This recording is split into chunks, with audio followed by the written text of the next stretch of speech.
I listened to several videos regarding the shooting that happened in Texas, the police shooting that happened in Texas. And one of the videos I watched was Brandon Tatum, which is a former cop. But at the same time, Brandon Tatum still takes the side of law enforcement, although he's a former police officer. I read several news articles regarding what happened. Even a video that was filmed by a neighbor of this alleged cop walking back and forth on the phone after the shooting took place. Now you see the title of this video. Cops don't lie. One-sided criminal justice. Cops do not lie. Now think about what was said in several news articles that I read, and the facts are not really out yet. But I heard Brandon Tatum say, here's the facts of the matter. Whose facts are you going by? Are you going by the white female cop that shot this black man in his own apartment?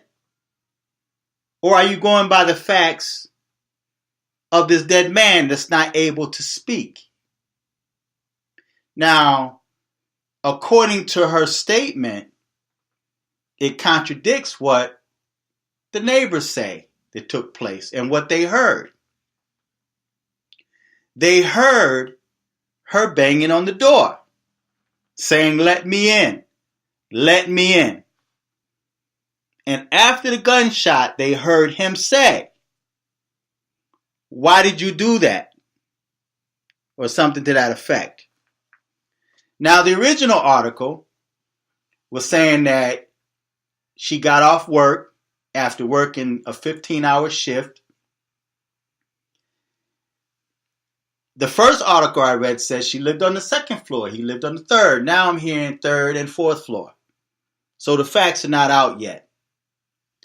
But she went to the wrong apartment. She was still in uniform. One article said that she tried to take her key and get inside the apartment, and then he came to the door and she shot him. The updated article saying that the door was jarred open and she walked in and she saw a shadow. And she gave a command and she shot him. Either way you look at it, the man was shot in his own apartment. What's strange about that is there's an article or a piece of information that says that they were ex-lovers. They knew each other. Now, that can't be far from the truth if they lived a floor apart from each other. And she happened to end up at his door. They're saying that he was very particular in what he do. He had a big red carpet in front of his door. And I don't care how tired you are, you're going to know that that red carpet in front of your door, in front of his door, is not yours. Now, on the article that I placed on the bottom, there's a photo of her and him together. A photo of him and her and two other females together. It's alleged that they were lovers. So, it's plausible to believe that she went to his apartment in anger. Now, there's a lot of people out there that's saying that it's not about race, which I don't believe it's about race. I really don't believe this is about race. I don't believe it's the fact that she's a white woman and he's a black woman. Or he's a black man and she's a white woman. It has nothing to do with that. It has nothing to do with the fact that she's a cop. Well, yes, it does, because when she went there, she still had on a police uniform. Keep in mind, police officers are never off duty. They get to carry their firearms across states. That badge is their pistol permit to carry that firearm across states. So they can go from state to state on vacation with their firearm because they are law enforcement. So get off that bandwagon of saying that she was off duty, because a cop is never off duty, technically speaking. If you're able to carry your firearm across state lines, then you are not off duty, right? So her being a cop has a lot to do with it because she used, I'm assuming, a police-issued firearm. All right? So I'm sure that there's some legal ramifications with the fact that she used her police firearm to kill an innocent man. Now, when it comes to race, I really don't think it have anything to do with race. I think it has or may have a lot to do with the fact that they were ex-lovers or they were lovers. And she was angry. And she went to that apartment to take care of business. Now, cops never lie. But cops know how to write IRs. An IR is an incident report, police report. They know how to word those because there's certain wordings that they need in those reports. So she is a professional. Every cop is a professional on how to write an incident report. That's their job. They write incident reports every single day. They write incident reports to tell what happened, and there's a certain type of language they need to put in those incident reports. But cops don't lie. You don't have to ever worry about a cop fabricating those incident reports because they don't lie, because they wear a uniform. That's law enforcement. So law enforcement is always honest.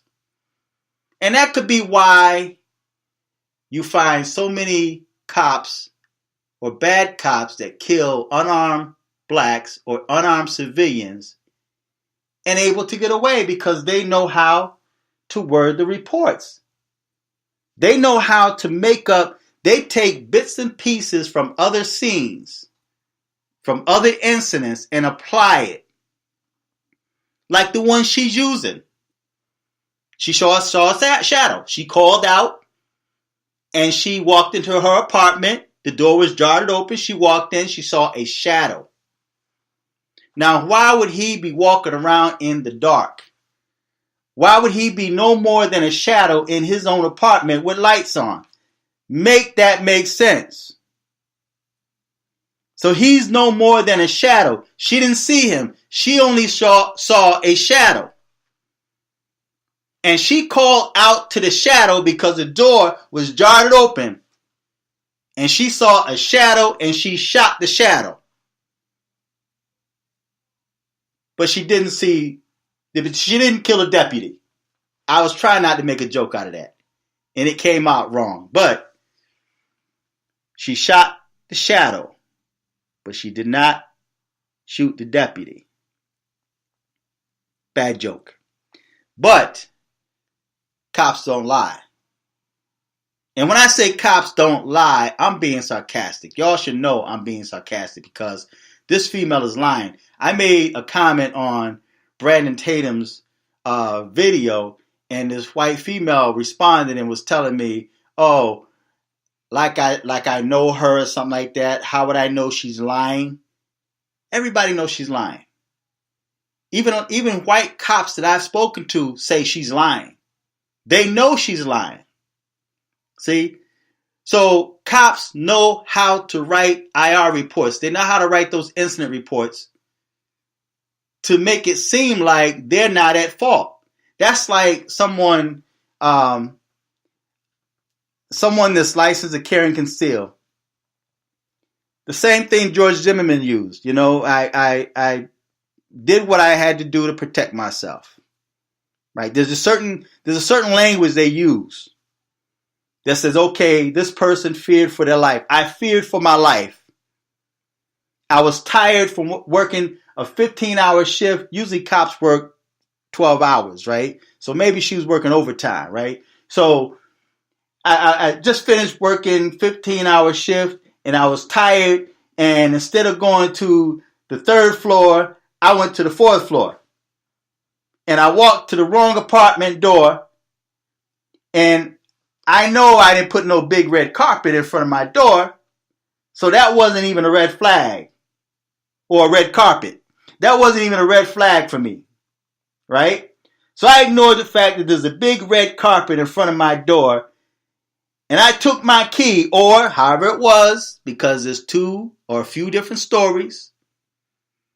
She tried her key and the key wasn't working. That should have told you something. Now, there's times I come out of the mall or I come out of the store and I walk up to cars that look like mine.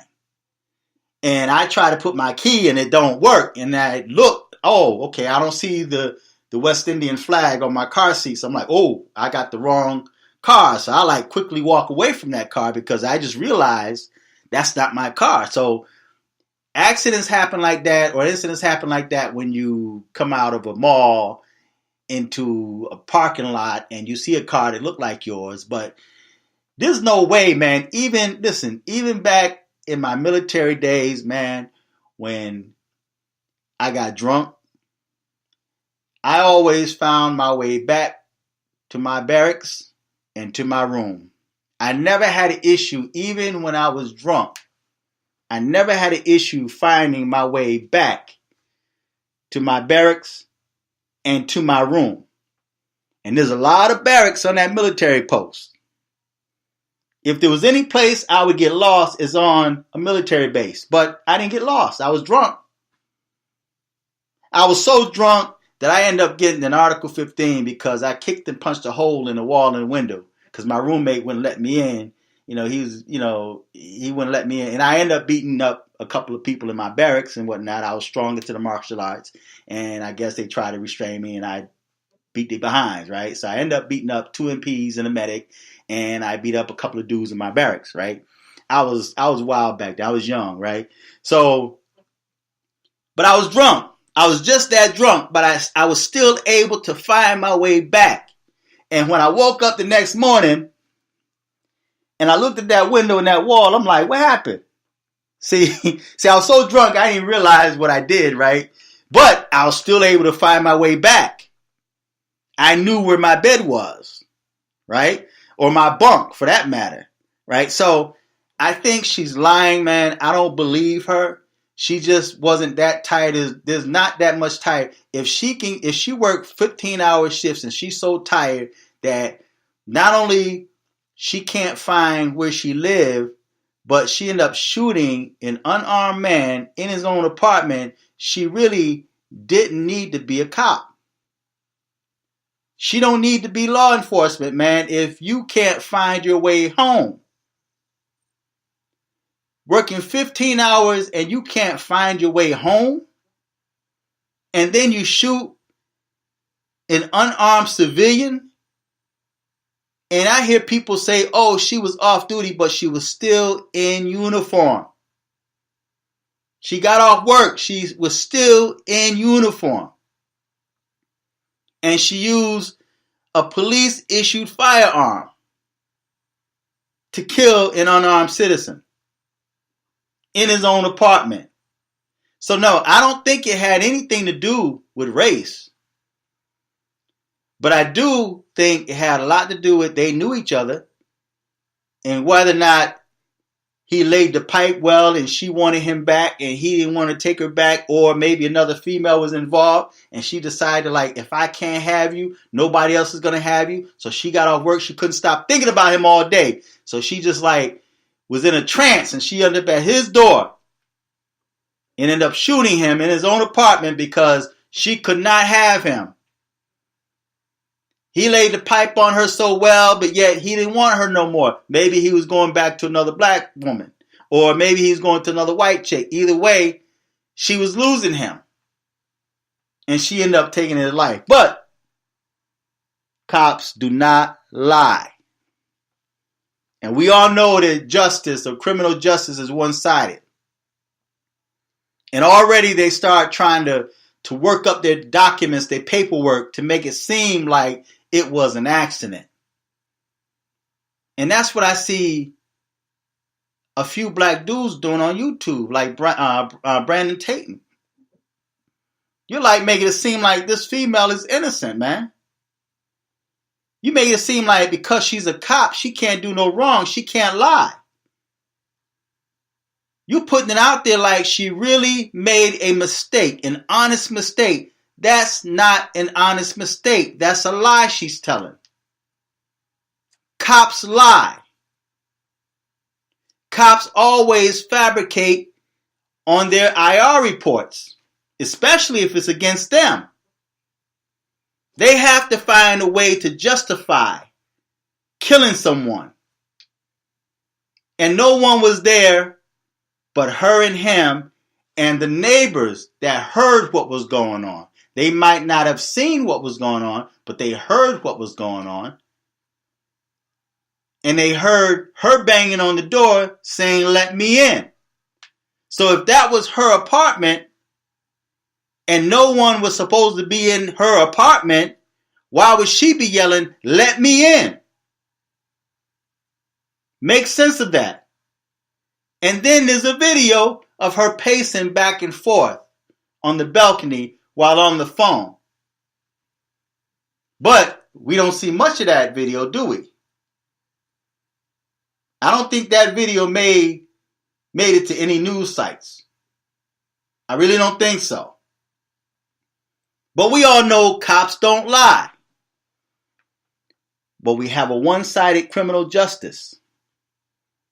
So check out the link I put on the bottom. Feedback, tell me what you think. Cops do lie. They know how to manipulate those incident reports. They know how to word those incident reports.